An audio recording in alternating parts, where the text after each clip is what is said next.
Hi అండి, welcome to mini vlog. మా కొత్త ఇంటికి ఇంటీరియర్ వర్క్ స్టార్ట్ చేశారు.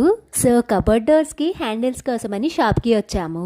ఇక్కడ చూసిన తర్వాత అర్థమైంది ఏంటి అంటే హ్యాండిల్స్ లో ఇన్ని మోడల్స్ ఉంటాయని. జనరల్ గా 4-5 రకాలు ఉంటేనే మనకి సెలెక్ట్ చేసుకోవడానికి చాలా టైం పడుతుంది. ఇక్కడ ఎన్ని రకాలు ఉన్నాయో అసలు చూసే కొద్దీ తరగట్లేదు.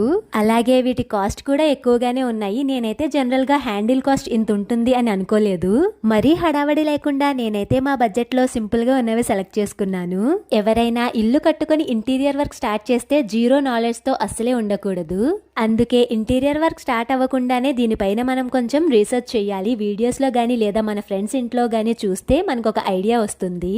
దానివల్ల ఏంటి అంటే ఎక్కువ మిస్టేక్స్ జరగకుండా ఉంటాయి. అసలు మేము ఏ హ్యాండిల్ సెలెక్ట్ చేసుకున్నామో కాస్ట్ తో సహా క్లియర్ గా నెక్స్ట్ వీడియోలో పోస్ట్ చేస్తాను. అండ్ మేము ఏవైతే ఎక్స్పీరియన్స్ చేసామో మా ఎక్స్పీరియన్స్ కూడా షేర్ చేస్తాను.